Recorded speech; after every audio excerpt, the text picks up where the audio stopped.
ഈ സമരം കേരള ഗവർണർക്ക് ഞങ്ങൾ കൊടുക്കുന്ന ഒരു മുന്നറിയിപ്പാണ്.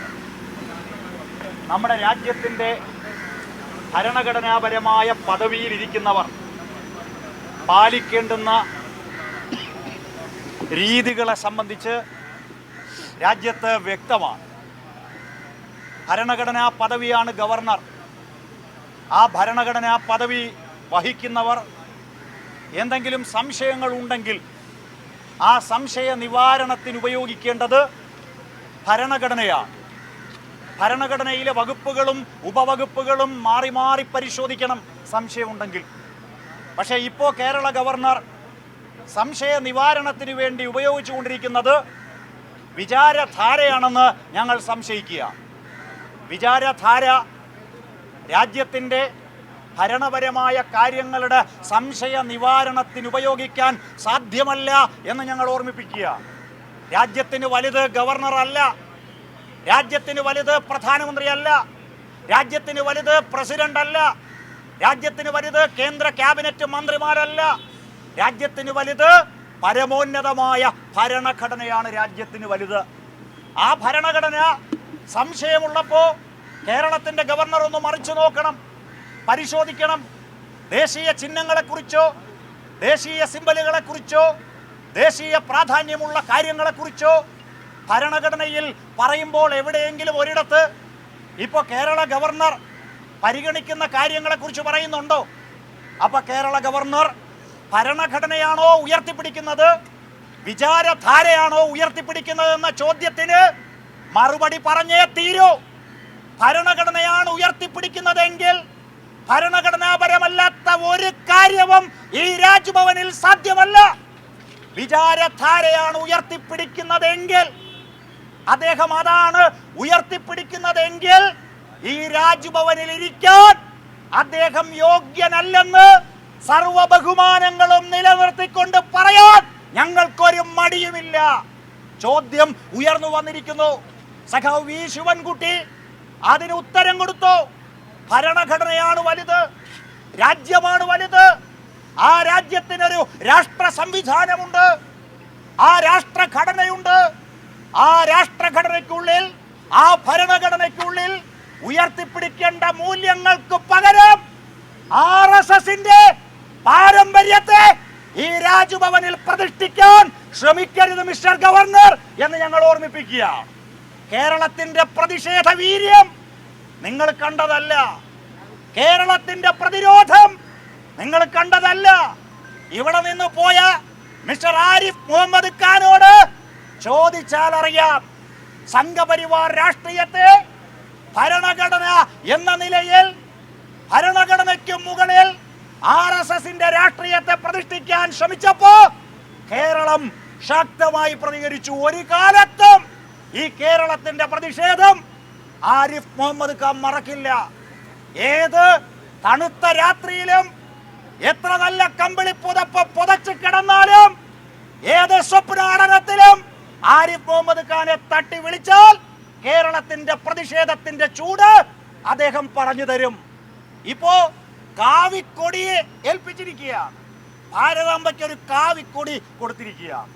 ഈ കാവിക്കൊടി ഇന്ത്യൻ ഭരണഘടന അംഗീകരിച്ച ദേശീയ പതാകയാണോ? കേരളത്തിന്റെ ഗവർണർ ഉത്തരം പറയണം. കേരളത്തിന്റെ ഗവർണർ ആണെന്ന് ഉത്തരം പറഞ്ഞാൽ ഒരു സെക്കൻഡ് ഈ രാജ്ഭവനിൽ ഇരിക്കാൻ നിങ്ങൾക്ക് യോഗ്യതയില്ല. ഈ കൊടി RSSന്റെ കൊടിയാണ്. RSS ആരാണ്?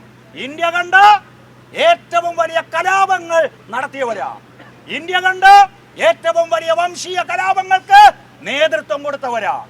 ഇന്ത്യ കണ്ട ഏറ്റവും വലിയ സംഘർഷങ്ങൾക്ക് നേതൃത്വം കൊടുത്തവരാണ്. ഇന്ത്യയിലെ ദളിതരെ, ഇന്ത്യയിലെ മുസ്ലിങ്ങളെ, ഇന്ത്യയിലെ ക്രിസ്ത്യാനികളെ, ഇന്ത്യയിലെ പാവപ്പെട്ട പിന്നോക്കക്കാരെ കൂട്ടക്കുരുതി നടത്താൻ രാഷ്ട്രീയം സമാഹരിച്ച പ്രസ്ഥാനമാണ് RSS. ആ RSSന്റെ കാവിക്കൊടി എങ്ങനെ ദേശീയ പ്രതീകമായി മാറും? ഇത് ദേശീയ പ്രതീകമല്ല, ഇന്ത്യയുടെ ദേശീയ പതാക. ഗവർണർ അംഗീകരിക്കുന്നുണ്ടോ? 1947 വിവിധ ലക്കങ്ങളിൽ പുറത്തിറങ്ങിയ RSSന്റെ മുഖപ്രസിദ്ധീകരണമായ ഓർഗനൈസർ, ആ ഓർഗനൈസർ ഇന്ത്യയുടെ ദേശീയ പതാകയെ അംഗീകരിക്കുന്നില്ല, മൂവർണ്ണക്കൊടിയെ അംഗീകരിക്കുന്നില്ല. ഓർഗനൈസർ പറഞ്ഞത് എന്താ? RSSന്റെ താത്വികാചാര്യന്മാർ ഒരു ലജ്ജയുമില്ലാതെ എഴുതിയത് എന്താ? മൂവർണ്ണക്കൊടി ഇന്ത്യയുടെ ദേശീയ പതാകയായി ഇന്ത്യക്കാരുടെ കയ്യിൽ കൊടുത്താൽ ഞങ്ങൾ അംഗീകരിക്കില്ല. മൂന്ന് നിറം എന്ന് പറഞ്ഞാൽ, ത്രിവർണം എന്ന് പറഞ്ഞാൽ തിന്മയുടെ പ്രതീകമാണ്. തിന്മയുടെ പ്രതീകമായ മൂവർണ്ണക്കൊടിയെ ഞങ്ങൾ അംഗീകരിക്കില്ല.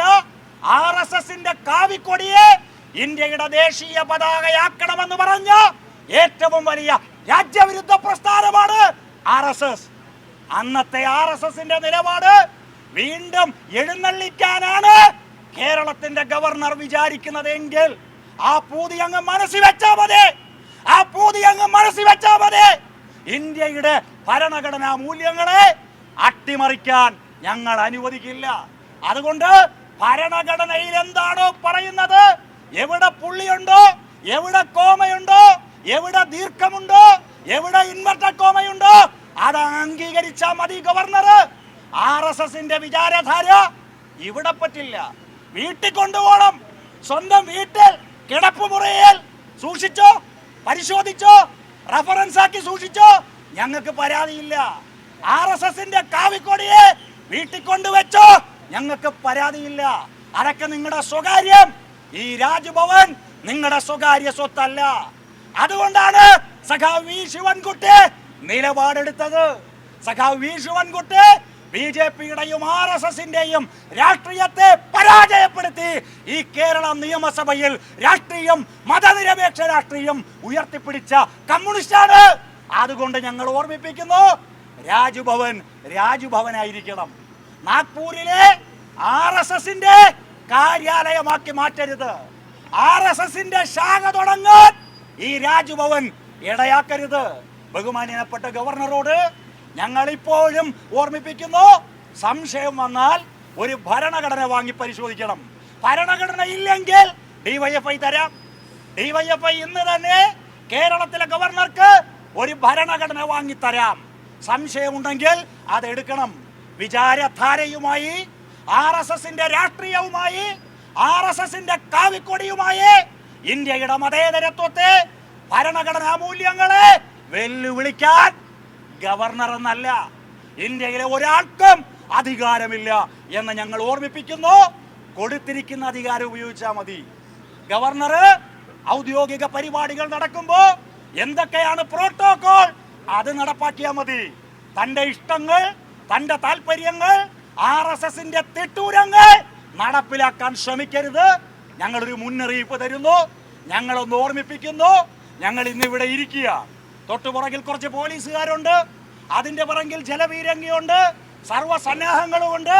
ഇതിനെയൊക്കെ ഒരുപാട് വട്ടം കണ്ടവരാണ് ഞങ്ങൾ. ഇതിനെയൊക്കെ ഒരുപാട് വട്ടം നേരിട്ടവരാണ് ഞങ്ങൾ. ഈ രാജ്ഭവൻ എന്ന് പറഞ്ഞാൽ ഞങ്ങൾക്ക് ഒരുപാട് ദൂരെയല്ല.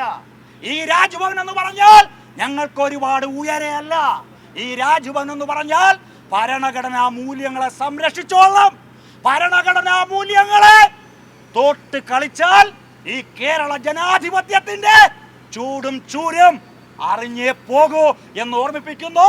സഖാവ് വി ശിവൻകുട്ടിയുടെ നിലപാട്, സഖാവ് പി പ്രസാദിന്റെ നിലപാട് ഈ കേരളത്തിന്റെ മുന്നിൽ മതനിരപേക്ഷ മൂല്യങ്ങൾക്കുള്ള സാക്ഷ്യപത്രമാണെന്ന് ഓർമ്മിപ്പിച്ചുകൊണ്ട് ഈ പ്രതിഷേധ സമരം ഉദ്ഘാടനം ചെയ്തതായി അറിയിക്കുന്നു. അഭിവാദ്യങ്ങൾ.